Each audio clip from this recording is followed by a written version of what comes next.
Did that work? I've never been live before. Hello. Um,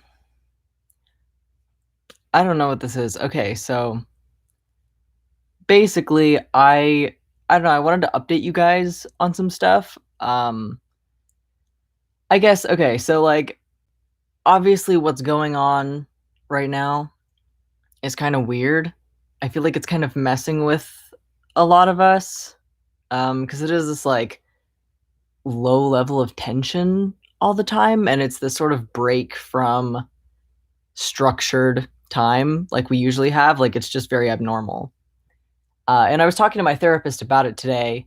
That I was like, I feel in some ways like guilty for being low energy right now, guilty for feeling kind of garbage because it's like I guess I had this expectation almost that going into this, it was going to be easy to be productive, and I don't know. I guess it's just sort of the kind of thing where you figure it out as you go along. Like, oh, it is very strange to be in a global pandemic, even if there aren't like direct stressors, right?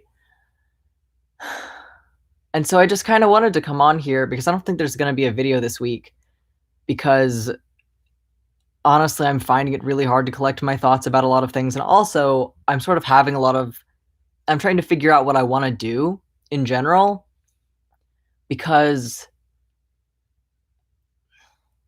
I don't fucking like talking about gender. I hate it. I feel like a lot of what I did like in my teenage years was an attempt to get away from gender, and it's like I don't want to lock myself into that being the main thing that I talk about because I don't really like it as a topic. I feel like I get okay, so like my gender ideology is harmful video was originally going to be two parts.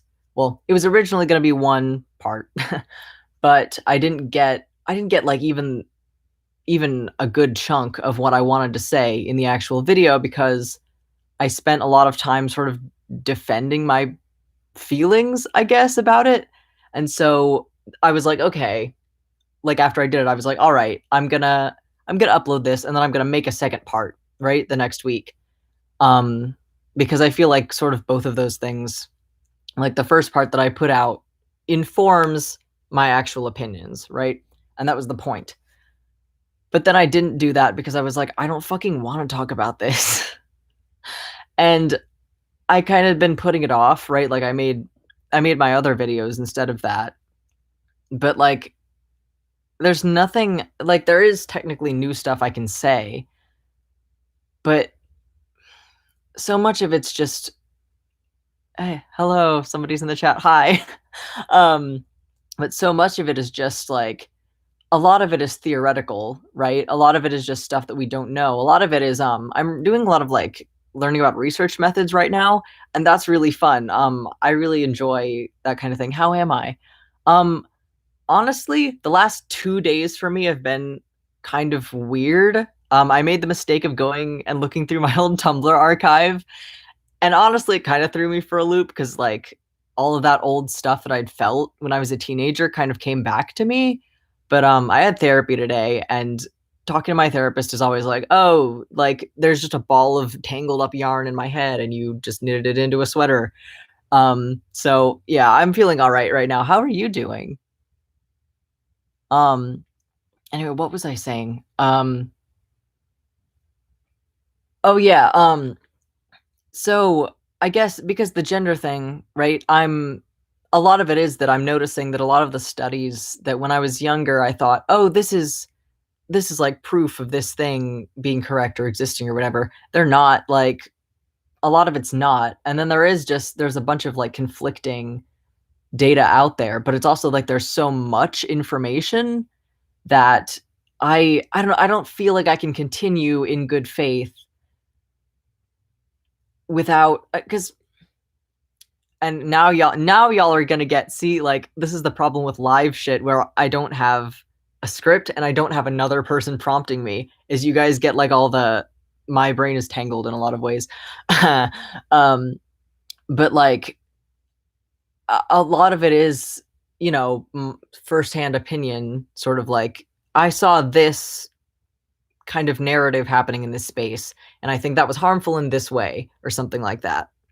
And it's like, I think it's worth something, but it is kind of like just anecdotal, because what I'm really interested in is sort of figuring out what, like, I feel like a lot of journalism right now especially is like really biased around these topics, like any direction, like not just one way, definitely. Um and then that also sort of, you have articles that come out that are about, some study or something like that, but then they present it like it's saying something that it's not actually saying, like the brain sex thing. That's the main, like, that's a big thing for me that I tend to see just said as like, here, look at this brain sex thing. But then you look, there's a bunch of other studies that completely contradict that. So because I feel like that's why I have to learn about research methods, because it's like, I can't tell which one of these is more trustworthy just based on looking at it as a normal person. Um, yeah, we need more unbiased and critical media. Yeah, definitely. Like, because the thing about media, right, is, it's for profit and stuff like that. And so obviously they're going to say what gets the most attention. That's just kind of how it works. But that, really lends itself super hard to bias, because it's like people are biased. And so if you have something that, it's a neutral piece of information, but like you could kind of sway it one way or another, or like word it in a certain way that, that a bunch of people are going to be like, oh, look at that, look how important this is for my personal cause. Like, obviously you're going to word it like that, because if you know good business, it's very good to get attention. Whether it's good attention or bad attention, like, you're making money from it. So yeah, I definitely like, it's going to be interesting seeing how stuff plays out with media sources in the next, I don't know, a few decades, or just in the future. Like, because with the internet, a lot of this is very new still, and we're still figuring out like what's the best way to do this. And I feel like, do I know about Jung's theory of the anima and animus? Yes, I do. Yes, yes. I'm so fucking glad you brought that up. Thank you. Oh my god, yes. Um, I feel like I need to learn more about it. I love Jung, but I just started loving him like last summer, so I'm not like an expert yet. But yes, it's extremely interesting to me. Um, and speaking of that, someone had left a comment. I'm sorry that I don't reply to all my comments. There are a lot of them, and honestly, it kind of stresses me out. But someone had left me a comment where they were saying that their dysphoria, like, it sounded like they were describing the anima and animus thing, but sort of like in the reverse to what I had experienced, right? And like, it was that sort of female element that had been repressed for a long time and was like, let me out. Um, and I feel like for me, like, I don't want to be like I was animus possessed for a lot of my teen years, but I think I have reason to believe. And again, of course, it's arguable if the anima and animus thing is scientific and all that, but I think it is it's a model that at least helps explain things. Um, and so I think that really does go along with my experience a lot. It's very interesting to me. Um, yeah, what the fuck was I saying before this? Um, I have never done a stream before. Sorry, this is fucked up. Oh, guys. Okay, I didn't remember what I said, but look at this mug. Please look at this. This is the best thing I've ever seen. I got this for 75 cents at the thrift store, and I've got chai tea in here. Or not chai tea, chamomile tea. They both start with a C. Because it's good for anxiety. And I was having a bad couple of days. How are you guys doing though? Like what's going on? I don't know. Stuff's weird right now. How are you? I feel like there's almost this weird pressure to, I don't know, maybe I'm very much on like self-help Twitter, but like, yeah, thrift store mug. Literally, I go to the thrift store and I go directly to the mugs, and it's like, oh, this is the best thing ever. It's like, they just have so much stuff that's like really kitsch, and that's kind of my thing. And like that, this mug is so like, it's cottagecore. Like, this is cottagecore. I feel like a grandmother. I love it. I'm good, I think so. Sorry if I don't speak very well. English is not my first language, but I understand you. By the way, I'm from Chile. I think your English is very good. and motivation is hard. Motivation is hard. um, I feel like motivation is one of those things that, because your source of motivation, I feel like, can be really important. And all throughout high school and before that, my main motivation for literally everything I did was fear. And fear and you know, other things too, like I want to be a good person or whatever, but that was still wrapped around fear, right? And so now I'm making a concerted effort to like not be motivated just by fear anymore, because fear, it does work well as a motivator, but it kind of like drags you down. Um, and it doesn't work in a lot of scenarios because it's kind of hard to scare yourself into doing certain things. It's just not a fun way to live. Um, so I'm trying to figure out the motivation thing, like, and like how to construct it in a way that really works and it's kind of like streamlined. Your room looks very cute and rustic. The mug as well. Love the aesthetic. Thank you. Okay, look at this scarf. I'm sorry I just keep fucking showing you guys things. Look at this scarf. It has moose on it. It's for my grandma. Thank you though. This is my cute little apartment. And this little background right here is where I film my videos. And this is the bottom bunk of my bunk bed that I have with my roommate. OMG, so cute. The mug? Yeah, I know. I love it so much. Wow, this is I didn't account for like the trying to read the comments and then also like trying to say something. I forget what the fuck I was gonna say. Oh yeah. Okay, I'm just gonna go back to trying to explain my thing with the video, because like I never actually I almost want to delete the gender ideology is harmful video because it was meant, right, it eventually was meant to be 2 parts, and then I just never made the second part because I'm like, I've written a shit ton in my journal about this, just like figuring out the logic of a lot of stuff that I used to believe and being like, this doesn't actually work very well, you know? And then just I have like a million alternate Twitter accounts where I just follow select people and I'm like, what are these people saying today? What are these people saying today? What are these people saying today? Just to like get people's opinions. But again, it is that like information overload kind of thing. And it really is a topic that's very like sort of emotionally painful for me, where I'm like, gosh, man, I wanna do research on it and everything because it is interesting, and obviously I have firsthand experience, but it's like you don't wanna, you know, I don't wanna be constantly sort of reminding myself of all these old feelings and stuff like that when I could just be getting better, and I don't wanna be like dragging other people down with me. You know what I'm saying? But yeah, like I don't know whether to delete that video or not because it just feels weird leaving it up and having it incomplete because I mean, I guess for obvious reasons, like you don't just want to have like an incomplete thing. Like my thesis, I never really got to even my thesis about it. So I don't know. But then again, like it's even, do I even want to talk about it anymore? Because I don't want to, I don't know. I don't want to like manifest all that conversation because at this point I've heard all of it like 10,000 times before from like all sides of things, right? Because I've had a few people ask me if I would consider myself to be like gender critical or whatever. And it's like, I probably technically have some views that could be considered gender critical, but I wouldn't self-identify as gender critical just because I don't like the idea of sort of being in a camp or like a team or something like that. And it's also like, I'm not gonna agree with everybody or agree with everything. So it's just like, I don't know. I'm just floating around.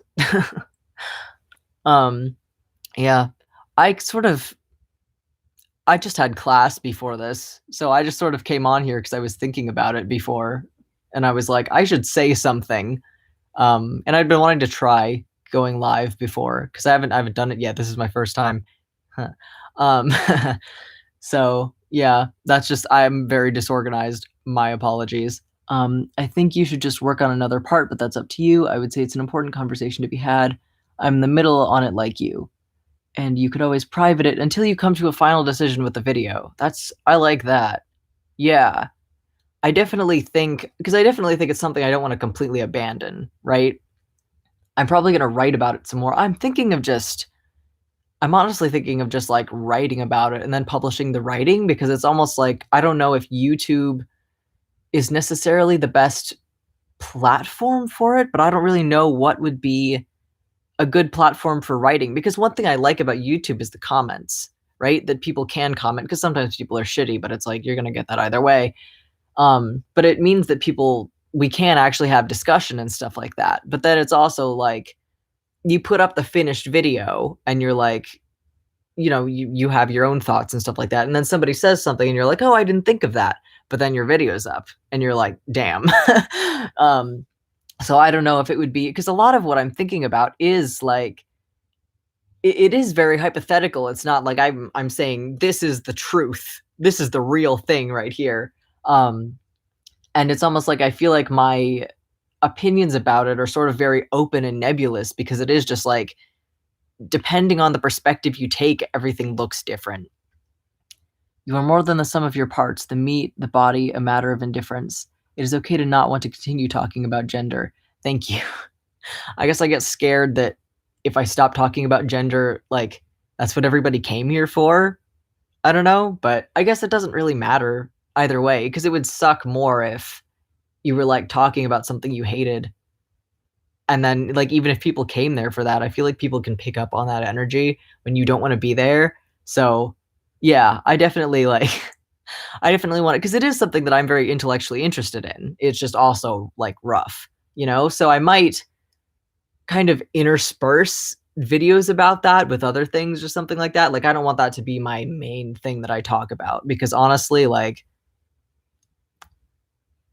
there's stuff that I can add, I think, but also most of it is fluff. I think like most of sort of the back and forth that I see it's not productive. Came here for the same reasons you look towards others. What does Mackenzie say today? That's nice. It definitely is cool. What do you want to talk about? It's nice to hear your open opinions. Honestly, I love hearing hypothetical conversations, thoughts, and ideas. I will always support you. Do a coffee mug tour. I I might do the coffee mug tour. Um, and as far as what I want to talk about, that's kind of what I'm figuring out, because this channel used to have it. Technically, it still has them. They're just either private or unlisted. I don't remember if they're unlisted or private. But there are a bunch of videos, I think it's at least like 20 or something, that I started making like since July. And then I think I stopped in December, and then I took a little while off, and then I made my detransition video. And I had privated all those other videos, because the old videos, what they were, right? So my last video about my spiritual awakening, I had this like really strong desire, right, to just share that with people, because I was like, what the heck? Like I had suddenly just a bunch of stuff made sense to me about the way that I was thinking and stuff like that, that I knew, like, or I guess not new, but like that I was like, other people talk about these things in a way that like makes it seem like they're also struggling with them in the same way that I was. And so I'm like, maybe if I figured out like a way to look at this, or a way to think about this that makes it make sense, and that, is a better way of dealing with it, then that's maybe a really valuable thing. And so that's a lot of what this channel used to be. And I guess I took those down just because it almost was really deeply personal in a weird way, because it was, I don't know. I still haven't even honestly figured out why I took them down. I guess part of it was because I knew I was gonna make my detransition video, and that, chances were some people were gonna see it that I didn't know in person, because before that, like, it was just people that I knew basically that were watching my videos. But, I don't know. I'm considering making those public again, but I'm not sure if I will. Maybe it'll only be some of them, because I liked some more than more than others. Um, I really liked the gender videos because you had a different perspective on it, but I would like to know your opinions on different things. Okay, yeah. I definitely think like I'll be open to sharing my opinion about it. Cause I think, like I'd said before, like, detransitioners have, because we have this weird sort of perspective. I feel like, I don't want to like generalize, but there are, I guess, there are big general camps of sort of opinions on this. And I feel like detransitioners kind of fall not even in the middle of those, but just like we can sort of traverse them because we've thought different things in different times. Like I've talked to a lot of people that sort of went from like, right, they started out just in that sort of mainstream trans space of like really believing in I guess all of the mainstream gender stuff, which I guess like that's very vague, but I mean like, you know, believing everybody has a gender identity and stuff like that. And like, you know, like you like that being non-binary is a like thing. I don't know how to describe because I do think a lot of it is like language and a lot of it is honestly philosophy. That's the big thing that bothers me is that we get into like chromosome science and stuff like that, and it's like that's not relevant to most of what we're talking about. I feel like there's a place where it is relevant, certainly, but then there's also a lot more than that that I feel like is just kind of not talked about, which is like the language and philosophy part of it. Um, yeah, but like that a lot of people started out in those like mainstream gendered spaces. And then like, you know, maybe after detransitioning or maybe, you know, there are a lot of like gender critical trans people that like, you know, got fed up or something and then like swung really hard to the other side of like radical feminism and gender critical and stuff like that. And then a lot of people just sort of swing back to not even the center necessarily, but just like just being like these are different ways to look at things and some of them are right and some of them are wrong and some of them you can't even tell if they are like there is no right or wrong for a bunch of things. So yeah, I mean that's kind of I guess I'm really glad that I took time off because there was a good like probably like 5 or 6 months between the period of time where I realized I had to detransition and when I made that video where I wasn't even I didn't care about anything like that. I was stop tea. By the way, don't do what I did. Don't just stop tea like cold turkey. That was a bad idea on my part. I was fine with it at the time and technically I turned out okay, but I would not recommend doing that for health reasons. Wean yourself off. Thanks. I just had to say that because I think I said that in my interview with Benjamin Boyce, but I was like, I have to make this more clear that you shouldn't do that. But anyway, yeah, like I had time to decompress and to like work through a bunch of the stuff that I was feeling about that because I feel like maybe if I had just jumped into being angry about it or something like that, then it would have been really distorted. And you know, I feel like that's just a thing in general that kind of gets twisted with politics and everything like that is when because it's almost unavoidable, right? Like I guess not necessarily unavoidable, but it's just sort of a human thing where we project our own problems onto these sort of external things that we're analyzing. And so then our opinions are informed by, of course, our internal state, but we don't really realize the extent to which that is true a lot of the time. And I don't want to act like I know for myself, like, because I'll be journaling and I'll be like, here's my opinion on this thing. And then I'll realize, wait, shit, I feel that way because of this. Ah, foiled again, you know? So it's just like, it's just a weird thing with, you know, we're humans. We're not Vulcans. You know what I'm saying? I was reading some book a while ago. What was it? Because I just read it at the library. I only read the first few chapters because I didn't check it out.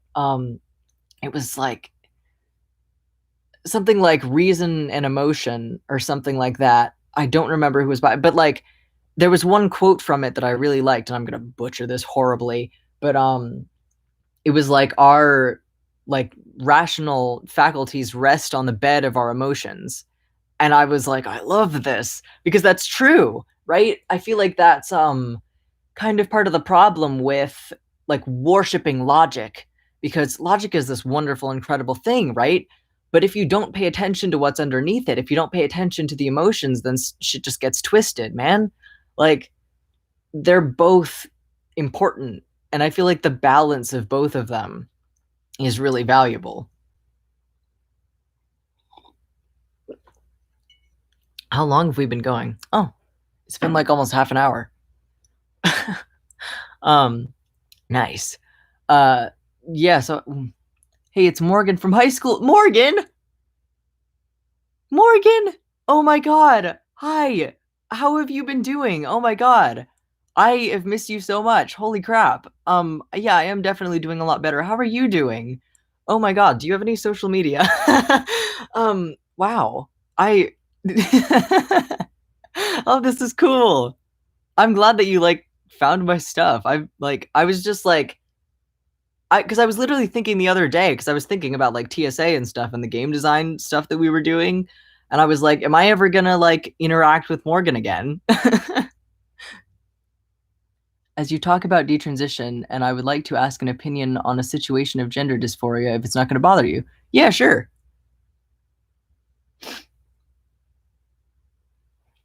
Dysphoria is a weird thing because that's also been something that I've been like interested in and focusing on. Because if you guys go to the link in my which video was it? It was the dissecting my dysphoria video, where it's this paper from like I think 1973 or 74 by Norman Fisk, who was the guy that like I think he coined the term gender dysphoria, and he's sort of talking about how I think it's on page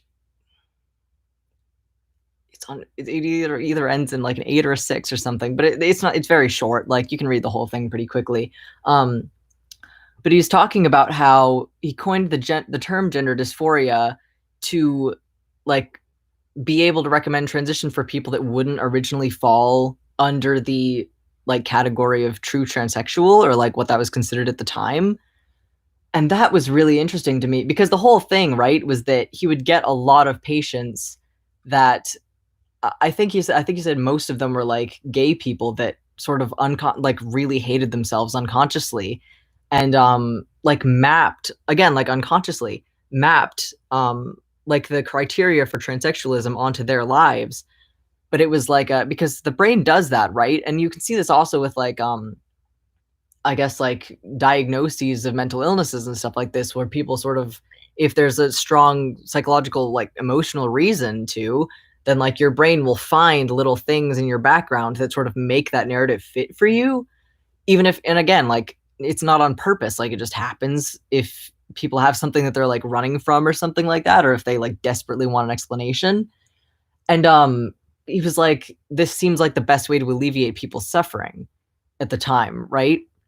Because like psychotherapy can only really do so much, you know? And so it's just really interesting to me.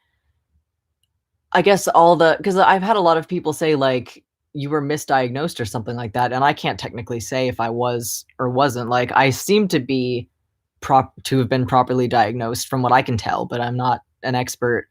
Um, but like there is sort of this weird narrative that I see often. I also see people saying that this isn't true. So like it's not just a black and white thing. But like people saying that only trans people experience gender dysphoria, or if you have gender dysphoria, it means you're trans. And I just don't think that's accurate. I think there's a lot of nuance with that subject, right? That if you just go, oh, if you're in any way uncomfortable with your gender or with your sex, then that means you're trans, then that seems like it's kind of dangerous. And that's the thing, like even like all the big organizations, the big health organizations right now know that a lot of the people that experience it are not like it's not going to persist like far into adulthood. So I feel like a big thing that we need maybe is like because when I went to therapy, I didn't my therapist was a great woman, you know, I'm at a different therapist now, but my therapist was a great woman, but a lot of what we worked on didn't help my dysphoria very much. So I'm really wondering if that's an area that we can make a lot of progress in, is figuring out how to like dissect it for people, how to help people like figure it out for themselves and how to deal with it, right?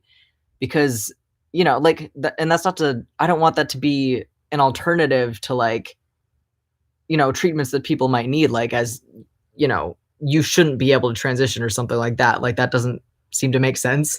But like it should be, I think, an option and something that we can work on, right? It's just, I feel like still a relatively new thing that we're trying to figure out that can be improved upon, right? I have a boyfriend that sees himself as a boy, but he's young. He's always talking about hormones and stuff and getting deep into social groups over the internet. Do you think I should encourage him to get a bit away of these places? because I've been seeing some channels talk about this topic and I know that it may influence people.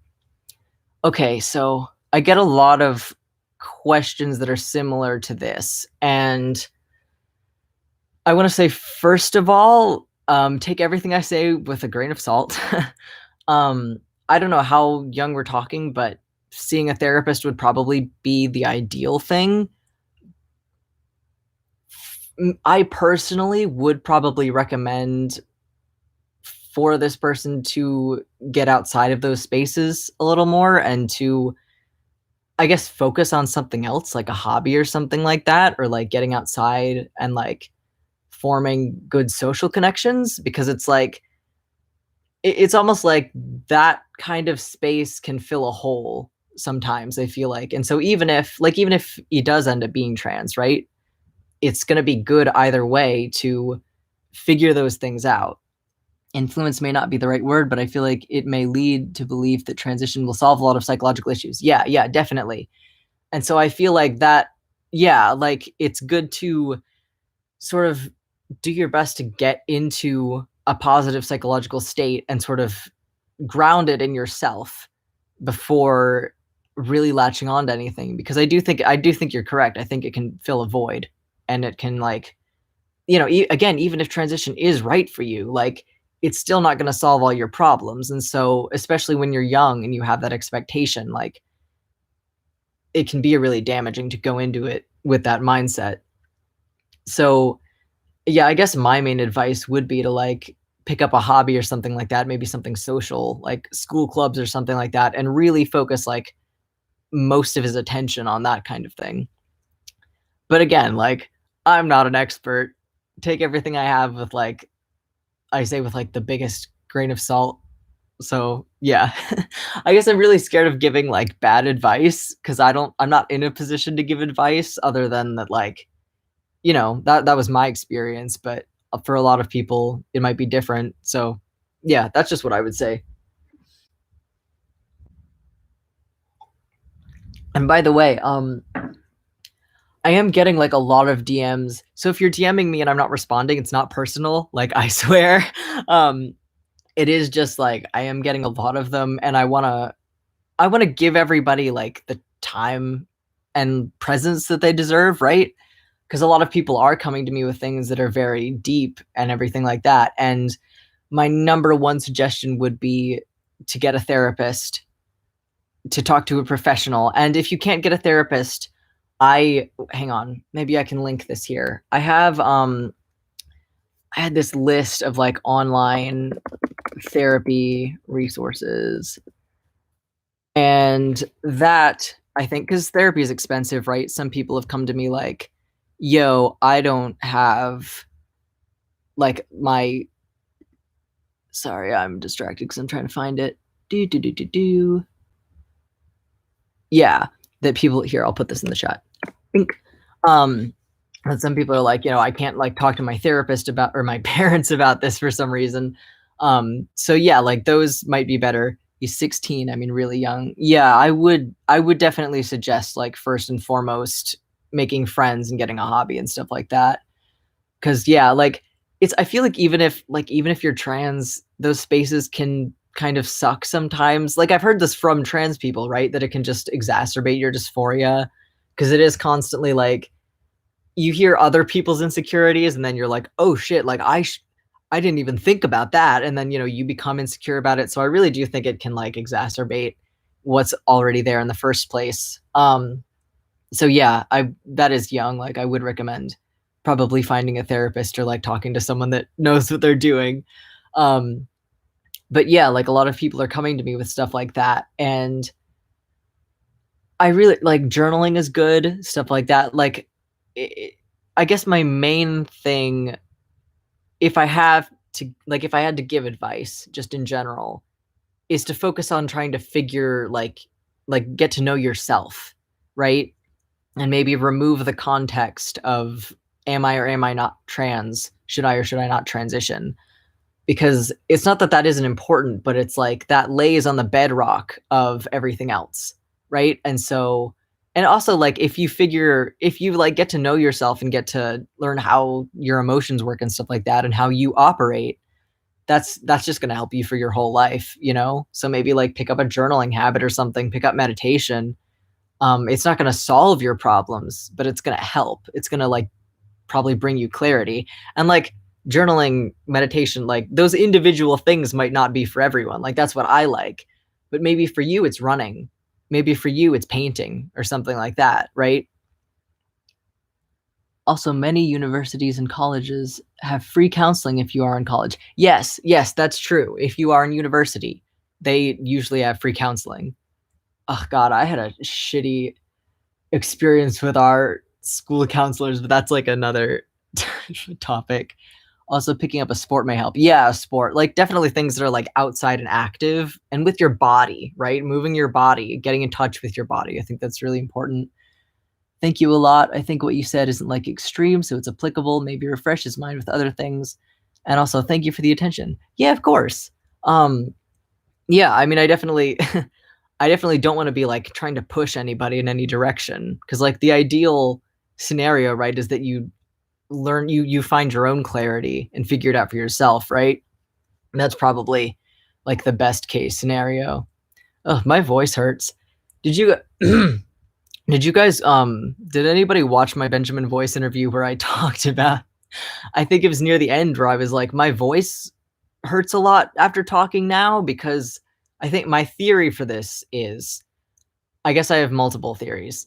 I don't know this, but here's what I think. Like, so how testosterone works for deepening your voice, I'm pretty sure it's like a combination of at least these two things, which is one, like your larynx physically moves down, but then also your vocal cords thicken, right? And it feels like what's happening inside my throat is that when I talk, my vocal cords are like buzzing more against I don't know if it's the sides of my throat. I don't really know how the fucking larynx works, but it feels like there's this like buzzing friction that wasn't there before. So I don't know. I don't know what that is, but it's something, and it kind of hurts my voice. I don't mean to offend at all. I'm a trans man, and I'm wondering how it is that cisgender individuals can have dysphoria. Do you have any insight or resources that would help answer this question? Okay, good question. So I think first of all, and I might have said this before, but I feel like it's not super accurate to have a very rigid like cis versus trans kind of black and white thing because I don't really feel like humans operate that way. And I guess like so I had mentioned this before. I don't know if you were here earlier, but reading the document that I linked in my dissecting my dysphoria video by Norman Fisk. It was from 1973 or 74. And he's talking about basically the specific thing, right? Like how there were a bunch of patients that were coming to him that didn't fit the criteria for true transsexual at the time, but that experienced what he coined as gender dysphoria, right? And gender dysphoria was specifically coined to refer to people that didn't fit that definition, right? And I think there's a lot of different ways that this can happen. Because I've talked to a lot of people. I've talked to a lot of detransitioners at this point. I've talked to a lot of older people actually that are telling me like I feel like I would have transitioned if I grew up like in this time, like if you were my age. And I think there are like a lot of ways because we don't really, I guess, think about how ingrained stuff like gender stereotypes, but not even just stereotypes, but just like archetypes of gender and stuff like that, and ideas about gender, how deeply those get ingrained into our mind just from when we're kids, right? And so I feel like depending on like the relationship that you have with that, you can develop dysphoria really strongly and have transition not be the right thing for you because the problem is actually like the way that you're conceptualizing it or something like that, or that it's connected to your insecurity or something. It's there's a lot of variety in it, right? And the example from hang on.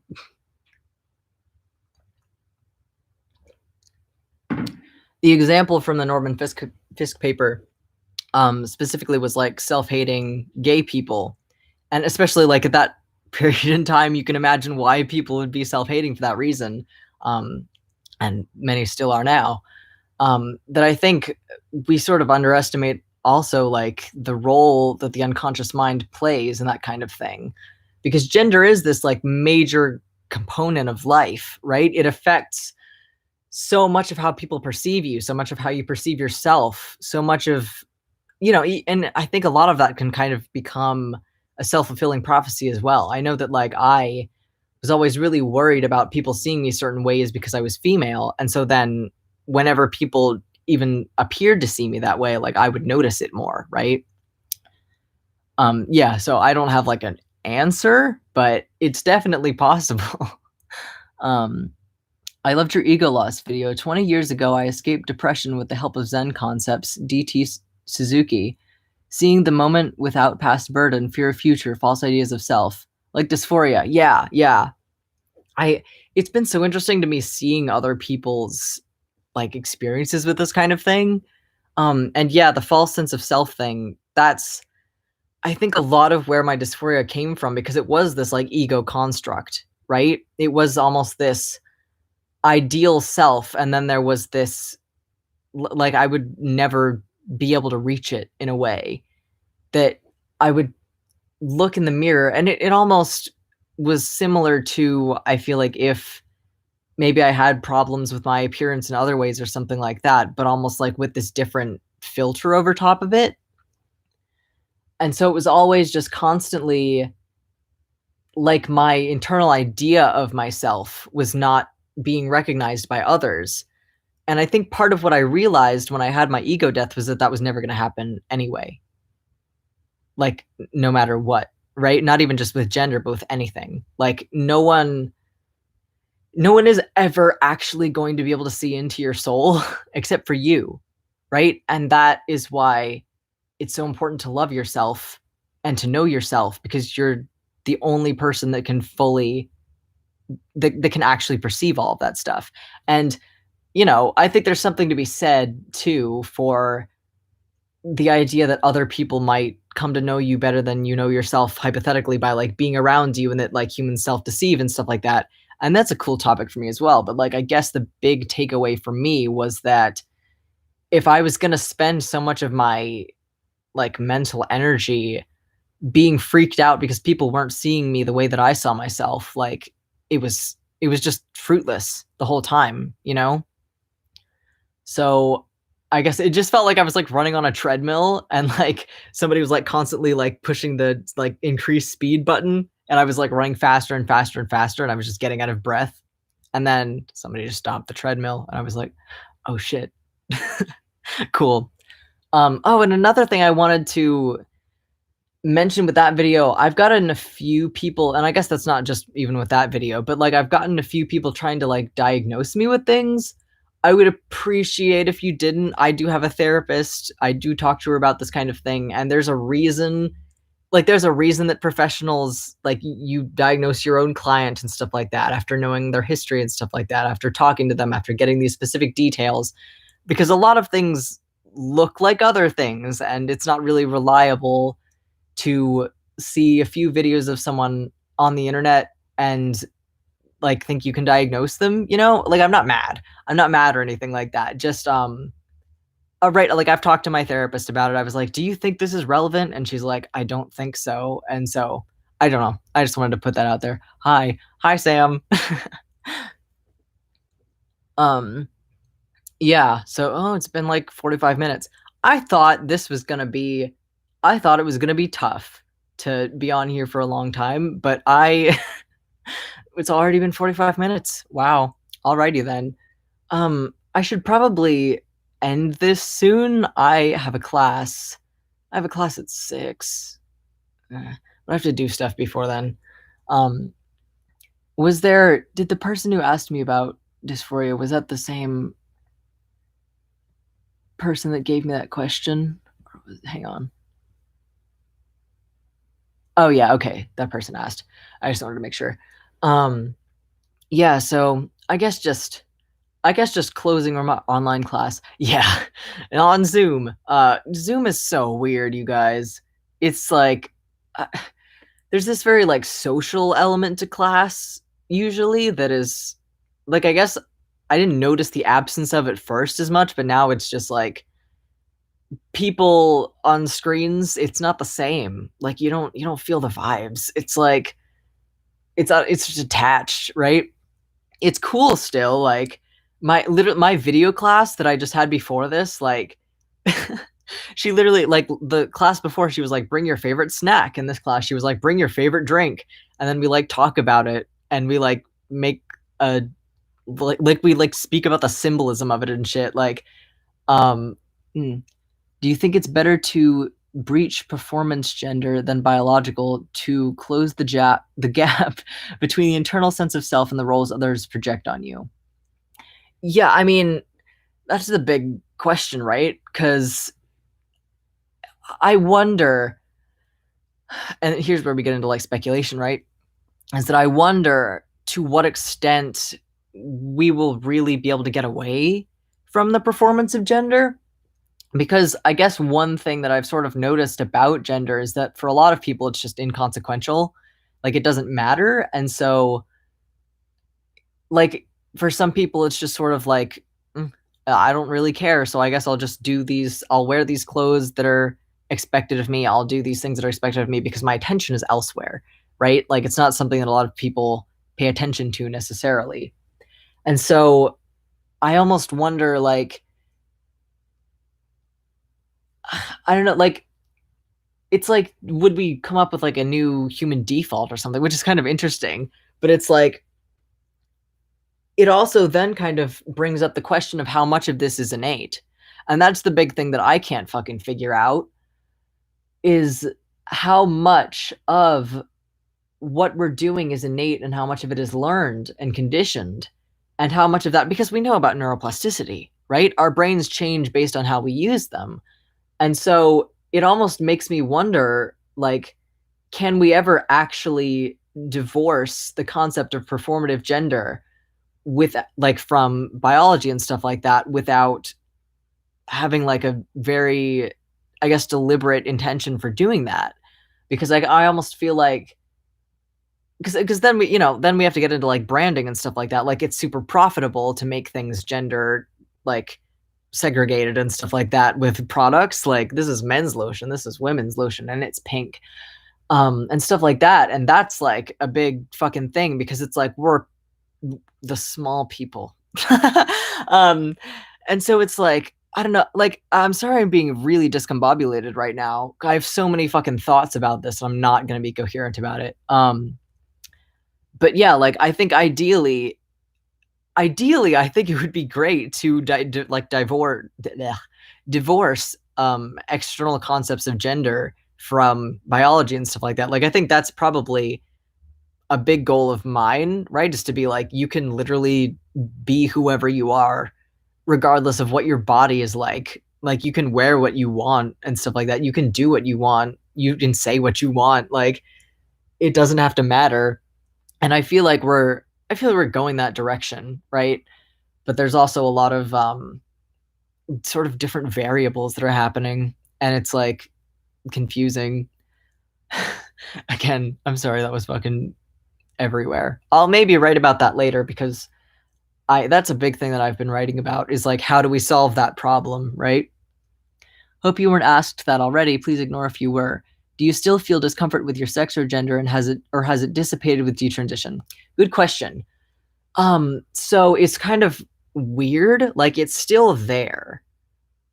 Like the dysphoria is still there and it's still in roughly the same form as it was before, but the weird thing is, and it behaves like a lot of sort of other, I guess, like negative constructs in my mind in this way. Like it's still there, but I can see into it now. Like I've got X-ray vision into it, right? And so it's almost like before, I feel like before part of what made it so strong was that I was terrified that it was innate, like that I was always gonna feel that terrible about it.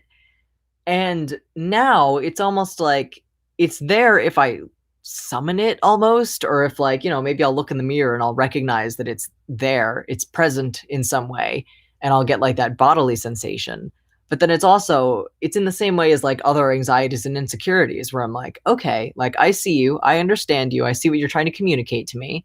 which is mostly like most of what it's actually trying to communicate to me. And I don't want to talk about it like it's an entity, but like what's like the solutions for it for me, a lot of it is like giving myself psychologically the permission to be and to not like give a shit.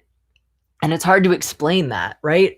I'm still figuring out how to word all of this because it's so abstract. Like it is just in your head, right?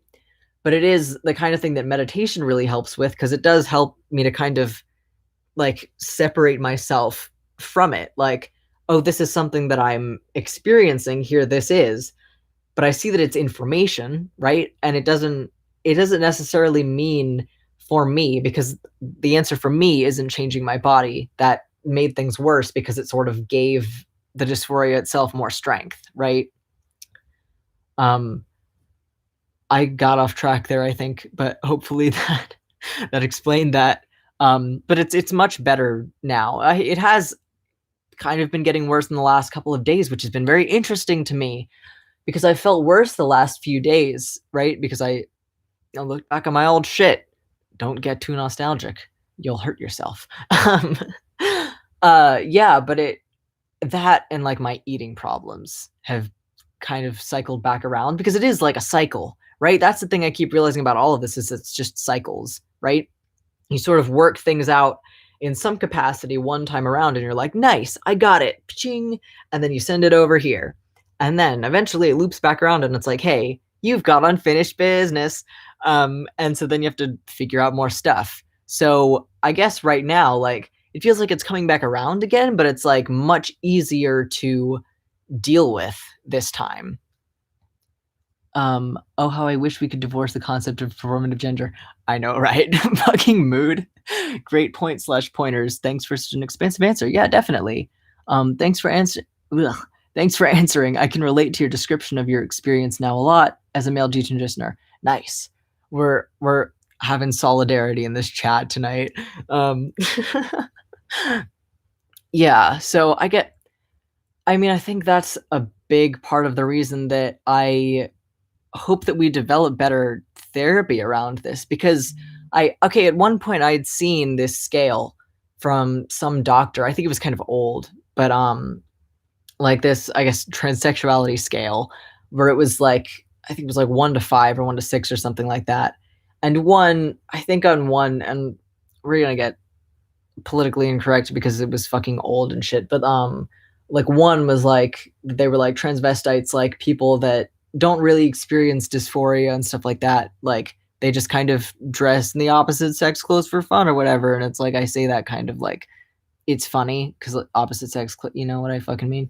But like, like that was one side, and then on the other side you had people that like really like they would not respond to psychotherapy. They were very distressed about their sex and gender and stuff like that. And that transition was probably going to be the only thing that's going to help these people, right? And I'm feeling like I was probably somewhere in the middle of those, maybe like center, honestly. And I feel like I feel like there are a lot of people that sort of reside in that center and then closer to one version of it, right? Where we can acknowledge, right, that for some people psychotherapy isn't going to work and that transition is the best option. But I don't feel like that's like obviously we know it's not a one fits all sort of thing, and I don't think most people are saying that it is, but it's also that we don't a lot of the time seem to have resources for people like they're trying to deal with it psychologically, right? And that to be able to tell for some people whether it comes from something else or not.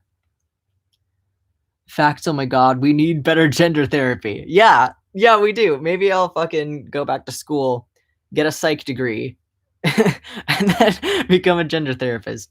Do you think living androgynously is the way to tame both sides of gender dysphoria? In a similar boat as you, but when I've thought about going back, it doesn't feel right. Constantly back and forth. Okay, yeah. So this is, first of all, going to be different for everyone, probably, right? But I think a big thing that has been helping me is to be like, fuck it about like remove your like gender filter and then just do what you like, like just do like you say you're in the store and you're looking for clothes or something.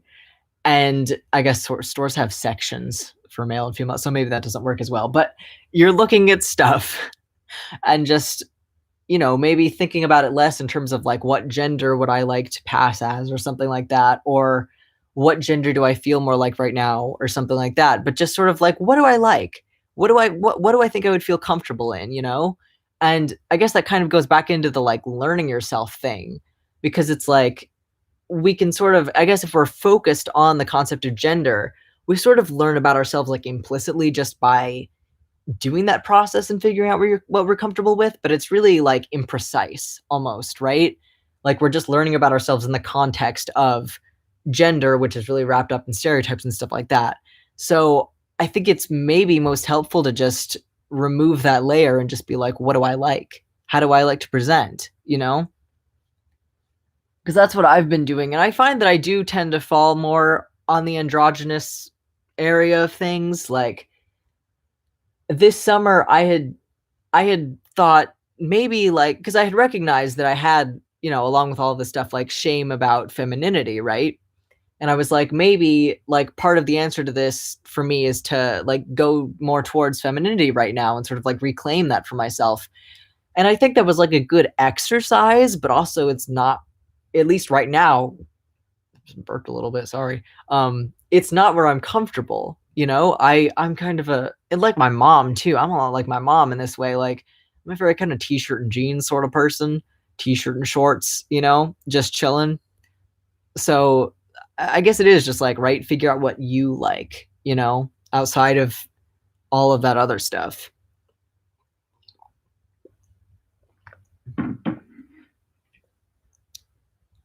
Uh, it's 56 minutes. I should probably go. um, I think an hour is like a good amount. An hour is a good length for a stream, right? Thank you guys for coming and talking to me. It was very nice. I hope everybody's doing well. I know stuff's weird right now. I want to say real quick. Don't feel guilty if you feel like shit right now. Right? I feel like almost that there's kind of a lot of pressure to do things and accomplish things right now, or sort of a lot of stuff like you don't have like the right to feel bad or anything like that if you're not like on the front lines or whatever. And it's like you can both recognize that you're very lucky and then also acknowledge like this is a weird thing that's going on, right? It's very strange. I was talking to my therapist about it and she's like, people don't feel grounded right now. And I think that's very true. Like everything's just kind of been lifted up under your feet. So if you feel weird right now, it's okay.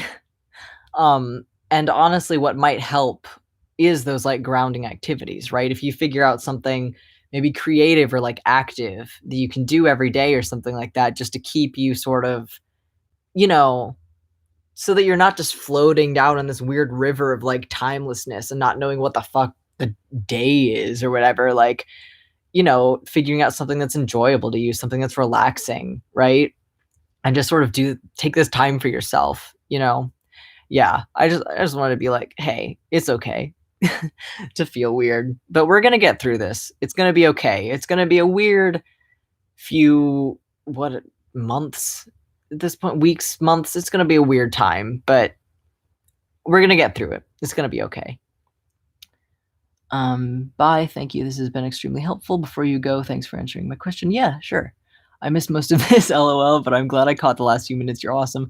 Thank you. You're also awesome. Thanks for gifting your time, mind, and experience to our questions. Yeah, definitely. Thank you for gifting me your attention. Attention is a commodity.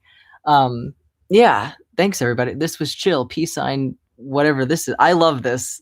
What is that? Is that I love you? I love you. Is that what that is? I think. I hope you have a good rest of your day. You too. Thanks so much. I've been struggling with this since I was a child. I will try out what you said. Maybe it will help me. Yeah, definitely. I I hope it helps. Yeah, I hope everybody has a good day. Do something you love. Talk with people you enjoy, even if it's just over the phone. Yeah, I think I mixed up love and enjoy there, but yeah. Have a good day, everyone. Bye.